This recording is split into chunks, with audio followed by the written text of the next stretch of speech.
ایسے دھوکے میں ڈالا کام کرنے والوں کو کہ وہ تو صحابہ تھے، ہم صحابہ نہیں ہیں. ہاں، یہ اللہ کے ساتھ بدگمانی ہے کہ اللہ جو صحابہ کے ساتھ کر چکے ہیں ہمارے ساتھ نہیں کریں گے، لہذا جو کچھ ہو جائے سبب میں ہی ہو جائے. ایسا نہیں ہے، بلکہ صحیح روایت کا مفہوم ہے کہ 10 صحابہ کے بقدر ایک مومن کی مدد اور 50 صحابہ کے بقدر ایک مومن کو اجر. 10 صحابہ کے بقدر ایک مومن کی مدد، 50 صحابہ کے بقدر ایک مومن کو اجر ملے گا اللہ کی طرف سے. لیکن بات یہ ہے کہ عمل کو مقدم کرو سبب پر. اس کی تو بھی طبیعت اس طرف عام طور سے ساتھیوں کی آمدہ نہیں ہے. حاجتوں کو اسباب سے ایسا جوڑ دیا ہے کہ عمل کی طرف خیال بھی نہیں جاتا.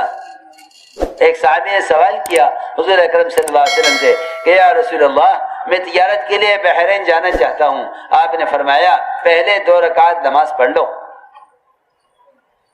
پہلے 2 رکعت نماز پڑھ لو. کتنی آسان بات ہے.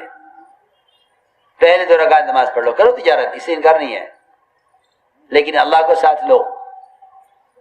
حضرت فرماتے تھے نماز اور دکان یقین میں جمع نہیں ہو سکتے. نماز اور دکان یقین میں جمع نہیں ہو سکتے. نماز اور وزیر یقین میں جمع نہیں ہو سکتے. ایک کو ترجیح دینی پڑے گی.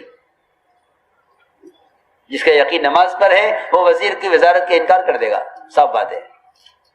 حضرت مثال دے کے فرماتے تھے کہ 4 مہینے لگے، نمازی بنا، اللہ امتحان لیں گے کہ دیکھیں تو صحیح 4 مہینے لگا کر کتنا یقین بنا ہے. صبح سے لے کر شام ہو گئی، کوئی گاہک نہ آیا، 1 پیسے کی بھی آمدنی نہ ہوئی. ادھر مغرب کی اذان ہوئی، ادھر گاہک آیا، اللہ لائے امتحان کے لیے. کیونکہ اللہ رب العزت جن کو بھی اسباب دیتے ہیں امتحان کے لیے دیتے ہیں، چاہے انبیاء کو دیں وہ اسباب، چاہے عام انسانوں کو دیں.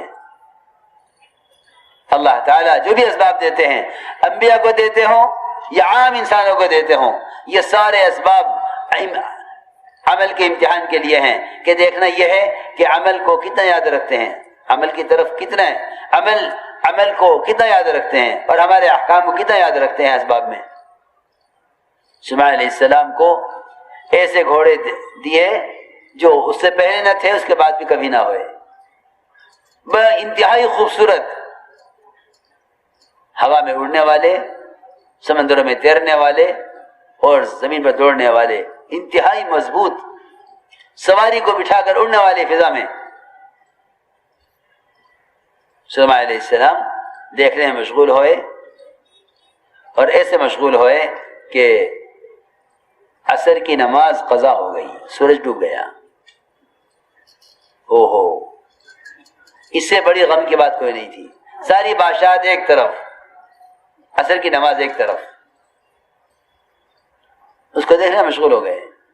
اللہ کی قدرت کے مناظر اللہ کو بھلانے کے لیے نہیں ہیں، اللہ کو یاد کرنے کے لیے ہیں.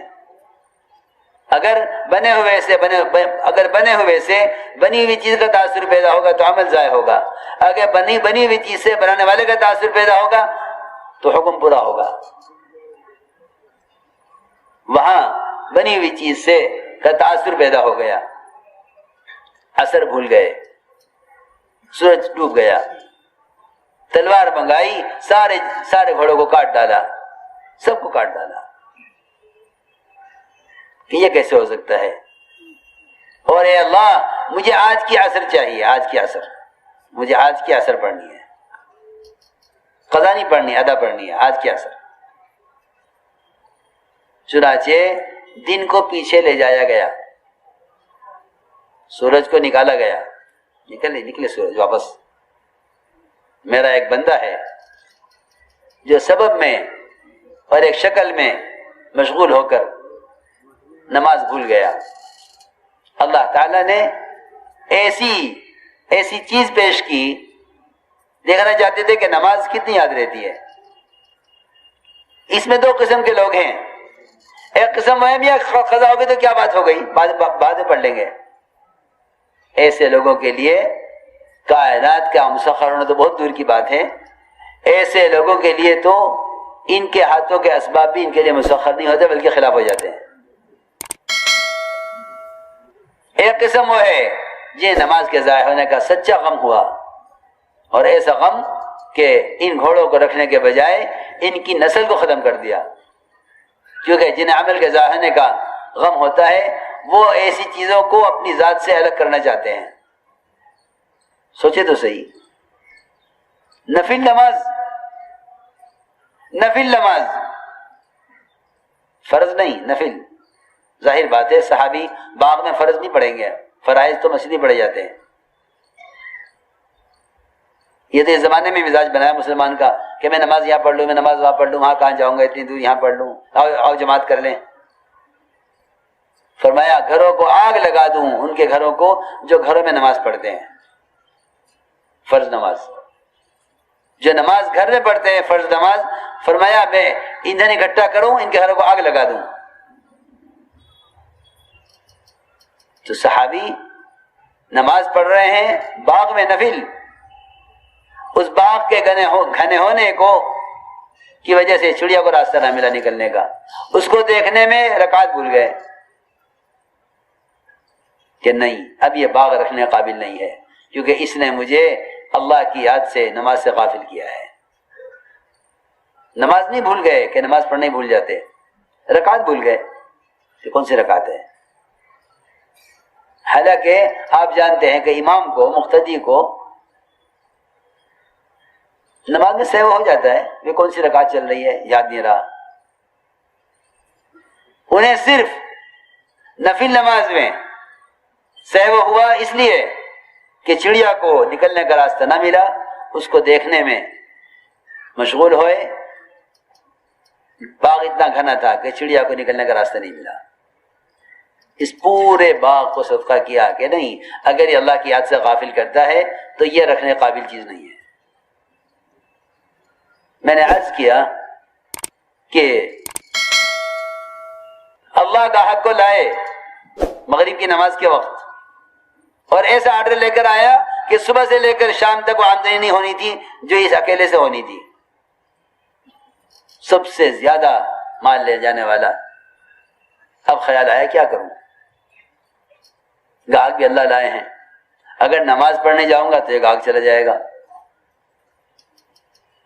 اللہ ہی رزاق ہیں، اللہ ہی رزق دے رہے ہیں، اللہ ہی گاہک کو لائے ہیں، نماز بھی اللہ کا حکم ہے، حلال کمانا بھی اللہ کا حکم ہے۔ یوں سوچ کر نماز ضائع کر دی۔ اس نے سارا سامان کھلوا لیا دکان کا، یہ بھی کھولتے رہے نکالتے رہے، اور آپ دیکھیں گے ایسا گاہک کوئی آ جاوے تو چائے بھی منگاؤ، ٹھنڈا بھی منگاؤ، خان صاحب کے لیے بٹھاؤ بھائی۔ اس نے سارا سامان دیکھا، اللہ نے نماز ضائع کرنے کی وجہ سے اس کے دل کو اس کے مال سے پھیر دیا، گاہک کے دل کو اس کے مال سے یہ پھیر دیا۔ اب سمجھ میں نہیں آ رہا، لینا آیا ہے، لینا چاہتا ہے، اللہ نے دل میں ڈال دیا کہ نہیں لینا۔ جو اکرام کر رہے تھے گالیاں دیتے، گالیاں گاہکوں کو کہ لینا دینا کچھ نہیں ہے، اتنا وقت ضائع کرا دیا۔ جی ہاں، نماز تو گئی تھی، گاہک بھی گیا، تو نے عمل ضائع کیا ہے گاہک کے لیے، ہم دکھاویں گے تجھے۔ تو نے عمل ضائع کیا ہے گاہک کے لیے، ہم دکھائیں گے تجھے۔ گاہک تیرے قبضے میں نہیں ہے، گاہک کا دل ہمارے ہاتھ میں ہے، ہم جب چائے پھیر دیں۔ سارا مال کھلوا کر ایک بالش کپڑا نہ خریدا، وہ چلا گیا، نماز بھی گئی، گاہک بھی گیا۔ یوں کہتا اگر داعی ہوتا، دیکھو بھائی اذان ہو گئی ہے، نماز کے لیے آپ بھی چلے، میں بھی چل رہا ہوں، اور نماز کے بعد آ جانا، مال لے لینا۔ ہاں یہ ہے یقین والا، لیکن اللہ تعالیٰ اس کا بھی امتحان لیں گے۔ اس کے سامنے دکان لائے ہیں، دکان چھوٹی شکل ہے، حضرت مسجد وزیر بڑی شکل ہے، یہ چلا نماز کے لیے مسجد کے قریب، ادھر سے کوئی آیا دوڑا ہوا، وزیر اعظم آپ کے مکان پر آ گئے ہیں، آپ کو بلا رہے ہیں۔ حضرت فرماتے تھے اگر یہ اللہ پر ایمان لایا ہے، اگر یہ اللہ پر ایمان لایا ہے تو یہ کہے گا وزیر سے کلمہ پڑھ کر مسجد میں آ جاؤ اگر اللہ مطلوب ہے، اور اللہ مطلوب نہیں ہے تو انتظار کرو، ہمیں اللہ نے بلایا ہے، ہم بعد میں ملیں گے۔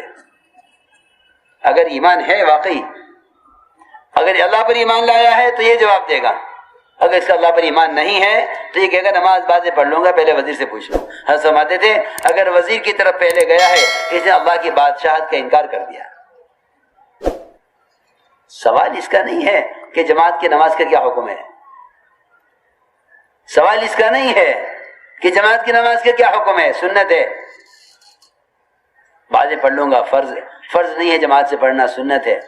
سوال سنت کا فرض کا نہیں ہے، سوال مسجد میں پڑھنے کا گھر میں پڑھنے کا نہیں ہے، سوال اس بات کا ہے کہ جب ایک وقت میں اللہ نے بلایا، وزیر نے بلایا، تو تم نے کس کی دعوت پر قدم اٹھایا،